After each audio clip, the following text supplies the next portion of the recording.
Hello everyone. सर्वप्रथम श्री स्वामी समर्थ. मी अर्चना स्तुतीच मराठी कॉर्नरमध्ये आपल्या सगळ्यांचं पुन्हा एकदा मनापासून स्वागत करते. सगळ्यात महत्त्वाचा आजचा विषय आहे की पारायण. पारायण नेमकं करायचं कशाचं? अनेक पोथ्यांचे पारायण केले जातात. गुरुचरित्राचे पारायण केले जाते, गजानन विजय ग्रंथाचे पारायण केले जाते, स्वामी चरित्राचे पारायण केले जाते. प्रत्येक जण आपापल्या परीने जे ज्यांना माहीत आहे, जे ज्यांना ऐकायला भेटलं आहे त्याप्रमाणे करत असतात. तसंच आज आपण स्वामी चरित्र सारामृताचे पारायण कसे करायचे, अनुष्ठान कसे करायचे हे बघणार आहोत. बऱ्याच जणांना पारायण करण्याची खूप इच्छा असते, पण मनातून त्यांना एक भीती वाटत असते की आपलं काही चुकलं तर काय होईल, आपण नियम अटी नाही पाळू शकलो तर, काही चुकलं तर स्वामी महाराज आपल्यावर रागवणार तर नाहीत ना, रागावून काही वाईट शिक्षा तर नाही देणार ना, आपल्या आयुष्यात काही वाईट साईट तर घडणार नाही ना, असे खूप सारे संभ्रम, गैरसमज, भीती मनामध्ये घेऊन स्वामी भक्त अनेक जण असे आहेत की जे पारायण करू शकत नाहीत. पारायण म्हटलं की त्यांना वाटतं काहीतरी आपल्याकडून चुकलं तर त्याचं आपल्याला काहीतरी वेगळंच घडणार किंवा मनामध्ये चुकून काही आलं तर तसंच घडतं. म्हणून हेच शंका निरसन आज आपण करणार आहोत. पण तत्पूर्वी तुम्ही आपल्या स्तुतीच मराठी कॉर्नरवर आज नवीनच आहात, प्रथम आपला व्हिडिओ पाहताय किंवा व्हिडिओ पाहताय पण अजून सबस्क्राईबच केलं नाही आहे, तर जरूर सबस्क्राईब करा, सोबतचं बेल बटन प्रेस करा, जेणेकरून माझ्या व्हिडिओचे नवनवीन माहितीचे नोटिफिकेशन तुमच्यापर्यंत पोहोचतील. आणि व्हिडिओ आवडल्यास नक्की लाईक करा, शेअर करा व कमेंटमध्ये श्री स्वामी समर्थ म्हणायला विसरू नका. सर्वप्रथम या साऱ्या नियम, अटी आपण निर्माण केलेल्या आहेत. तुम्ही, आम्ही या ठरवलेल्या आहेत, बरोबर? कारण स्वामी स्वतः आपल्याला काही सांगायला आले नव्हते किंवा त्यांनी स्वतः असं कधीच सांगितलेलं नाही आहे. तुम्ही, आम्ही या अटी नियम ठरवलेले आहे. बऱ्याच ग्रंथांचे पारायण करताना या नियम व अटींमध्ये राहूनच कराव्या लागतात, केल्या जातात त्या पारायणाच्या गोष्टी. पण आपल्या मनातून येणारी जी शक्ती आहे, एक ठाम विश्वास आहे मनात कुठे ना कुठेतरी की हे पारायण केल्यावर माझे त्रास, अडचणी निघून जातील. तेव्हाच या पारायणातील एक एक अध्यायाची, एक एक ओवींची जी ऊर्जा आहे ना, ती आपल्यामध्ये येऊन आपली ऊर्जा वाढवते आणि आपल्या मनोवांछित इच्छा पूर्ण करायला बळ देते. अनेक पोथ्या वाचताना एक विशिष्ट दिवस, विशिष्ट स्थिती म्हणजे तिथी, साधारणतः जर आपण गजानन महाराजांचे गजानन विजय ग्रंथाचे पारायण करत असाल तर अष्टमी, नवमी किंवा एकादशी, द्वादशीला असे काही विशिष्ट दिवसालाच ते करायचे असते. पण आपल्या स्वामींचे जर म्हणताल तर पारायण करताना तुम्ही असे काही नाही, ज्या दिवशी तुमच्या मनात येईल. गुरुवारीच केले पाहिजे का, की मध्येच कोणतं वार चांगला शुभ बघितला पाहिजे का, किंवा अमुक तिथीलाच करायचं आहे का, असं काहीही नाही. तुमच्या मनाला अगदी आत्ता आज वाटते ना की मी आज करावे, तरीसुद्धा तुम्ही करू शकता.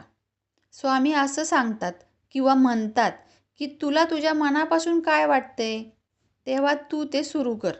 कोण काय म्हणतंय याकडे लक्ष देऊ नको, तुझं मन काय सांगते ते महत्त्वाचं आहे. मग त्यामध्ये अमावस्याच येते का, पौर्णिमाच आली की असं काय आहे, मध्येच कोणती तिथी आलेली आहे किंवा एकादशीच आली, संकष्टीच आली, चतुर्थीच आली, हे काहीही गोष्टी तुम्ही ध्यानात घेऊ नका. बऱ्याच वेळा असं होतं की आपण व्रत चालू केलेलं आहे किंवा पारायण चालू केलेलं आहे, त्यामध्ये येतात या गोष्टी. पण एक सलग जर तुम्ही ते वाचताय, पारायण चालू केलेलं आहे, तर या गोष्टींचा कुठेही काहीही तुम्ही मनामध्ये संभ्रम घेऊ नका.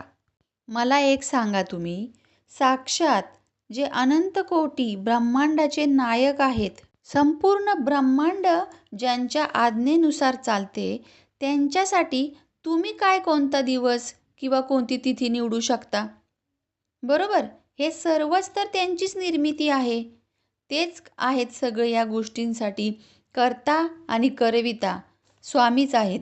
त्यासाठी तुम्हाला कोणता दिवस निवडू असा प्रश्नच पडून देऊ नका. कोण काय म्हणतंय, कोण काय सांगतंय, ह्याने असं केलं मग मी पण असंच करायला पाहिजे, पण त्या व्यक्तीने केलं त्यामुळे त्याला फळ मिळालं, मी नाही केलं म्हणून मला मिळालं नाही. तर त्या व्यक्तीने केले तसंच सेम तुला स्वतःला जमणार आहे का? हे सर्वात आधी तुम्ही स्वतःलाच प्रश्न करा. स्वतःला एकदा विचारा तुमच्या मनाला आणि तुमचं मन तुम्हाला जे सांगेल तेच तुम्ही करा. स्वामी महाराजांचे पारायण करताना तुम्ही ते 3 दिवसांचं सुद्धा करू शकता, 1 दिवसाचं करू शकता, 5 दिवसांचे करू शकता, 7 दिवसांचे, 11, 21 तुम्ही जसे तुम्ही ठरवू शकता तुमच्या मनाप्रमाणे तसे तुम्ही करू शकता. 21 अध्याय आहे तर 21 दिवस रोज एक अध्याय. पण त्याला खूप वेळ लागणार. आता स्वामी महाराजांच्या प्रकट दिनाच्या दिवशी तुम्ही पहाटे उठले, एका दिवसाचं तुम्ही पारायण तुमचं लगेच होऊन जाणार आहे एका दिवसामध्ये. फक्त ज्या वेळेस हे पारायण करणार आहात ती वेळ एकच पाहिजे कुठलीही. पहाटे पहाटे करू शकता, फारच उत्तम. कोणीही जागं नसतं, उठलेले नसतात, कोणताही व्यत्यय नसतो, गडबड गोंधळ नसते. सगळ्यात थेट स्वामींशी आपण जोडलो जातो. आता पारायण करताना कोणताही उपवास करायचा का? हा देखील बऱ्याच जणांना प्रश्न पडतो. तर काहीही आवश्यकता नाही आहे या गोष्टीची. स्वामींनी असं कुठेही सांगितले नाही आहे की उपाशी राहून तू आमची भक्ती कर, पारायण कर. त्यामुळे जे काय आहे ते अन्न खाऊन तुम्ही पारायण करू शकता. फक्त मांसाहार मात्र कडक वर्ज्य. कारण जर तुम्ही उपाशी पोटी राहून पारायण वगैरे करताय किंवा कोणतं नामस्मरण करताय, तर मला सांगा किती जणांचे लक्ष त्या वाचनावर किंवा नामस्मरणात लागते? एकीकडे पोटात कावळे ओरडत असतात, एकीकडे नामजप करताय किंवा अध्यायांच्या ओळी वाचताय, त्याच्यात तुमचं मन नाही आहे. त्यामुळे स्वामी महाराज असं कुठेच म्हणत नाही की तू उपाशीच राहा तरच मी तुला आशीर्वाद देईल. म्हणून पहिलेच त्यांनी सांगून ठेवले की तू अगदी निर्भय राहून, निशंक राहून, कोणतीही शंका मनात न आणता माझ्याकडे ये.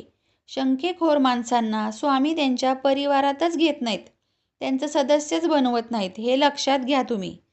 तसंच पारायण करताना तुम्ही एक पक्क ठरवा की माझे हे काम होणारच होणार, माझी ही इच्छा पूर्ण होणार म्हणजे होणारच.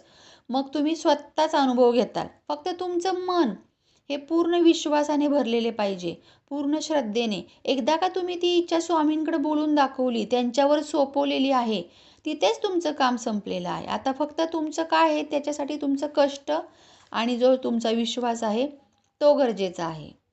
तसंच तुम्ही स्वामींजवळ जेव्हा बसता तेव्हा स्वामी तुम जे आहे ते तुमच्याकडेच आहे. म्हणजे जे आहे माझं ते सगळं तुमच्याकडेच आहे स्वामी. नैवेद्य म्हणा किंवा धूपदीप, फुले, अत्तर काहीही नको.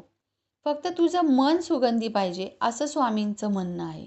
स्वामी म्हणतात तुझं मन जर सुगंधी असेल ना तर तोच दरवळ आम्हाला पुरे आहे. बास एवढंच आहे.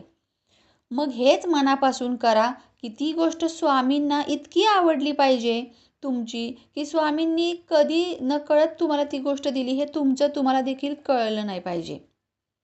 की कुणीतरी सांगितले की अमुक हे तुझं काम होत नाहीये तर म्हणून तू पारायण कर, तुझा हा त्रास आहे तर तू पारायण कर, त्याच्यावरती तुला असर भेटेल.